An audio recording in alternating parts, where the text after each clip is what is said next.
জাকাতের চেয়ে চাঁদাবাজি উত্তম, এমন একটি মন্তব্য করেছেন বিএনপির একজন নারী সাংসদ নীলুফার চৌধুরী মনি। এই বিষয় নিয়ে জনমনে নানা ধরনের প্রশ্ন তুলেছে, এমনকি আমাদের কাছেও প্রশ্ন এসেছে যে ইসলামের দৃষ্টিকোণ থেকে তার এই বক্তব্য কতটুকু সঠিক।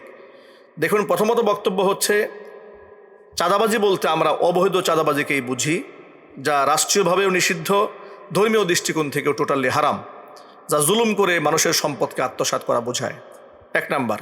2 নম্বর হচ্ছে জাকাত আল্লাহ রাব্বুল আলামিনের পক্ষ থেকে একটি মৌলিক ফরজ বিধান। নবীজি সাল্লাল্লাহু আলাইহি সাল্লাম বলেছেন ইসলামের 5টি স্তম্ভ, এর মধ্যে অন্যতম হচ্ছে জাকাত। সুতরাং একটা বৈধ কাজ, এবং শুধু বৈধ না, এটা ফরজ কাজের সাথে একটা নিষিদ্ধ কাজের তুলনা করা, এটা নিতান্তই অন্যায় এবং অপরাধ। তবে পরবর্তী তিনি একটা ব্যাখ্যা দিয়েছেন যে আমি মূলত একটি দলের কর্মকাণ্ডকে সামনে রেখেই মূলত এই কথা বলেছি। তিনি যেভাবেই বলুক না কেন, তার কোনো দল নিয়ে প্রশ্ন থাকলে, তাদের কর্মকাণ্ড নিয়ে তার যদি কোনো প্রশ্ন থাকে, তাহলে তিনি ভিন্নভাবে তার প্রতিবাদ করতে পারেন।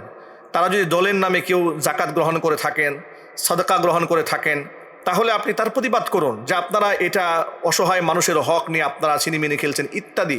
আপনি আপনার ভাষায় প্রতিবাদ করতে পারেন, কিন্তু জাকাত এবং সাদকার চেয়ে চাঁদাবাজি উত্তম, এই ধরনের ঘৃণ্য শব্দ ব্যবহার করা নিতান্ত খোদাদ্রোহিতা, নিতান্তই ইসলাম সম্পর্কে মূর্খতা ছাড়া আর কিছু হতে পারে না।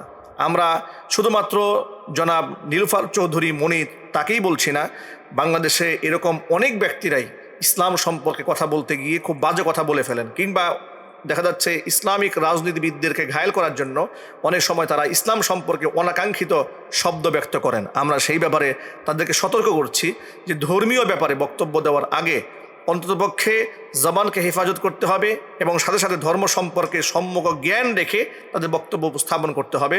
তাহলে জনসাধারণের মনে এই ধরনের প্রশ্নের উদ্বেগ উঠবে। আমরা জনাব নীলুফার চৌধুরী মনিকে বলবো যে আপনি আপনার এই বক্তব্যকে প্রত্যাহার করুন, এবং এই ব্যাপারে সামনের দিক থেকে আপনি সতর্ক থাকুন।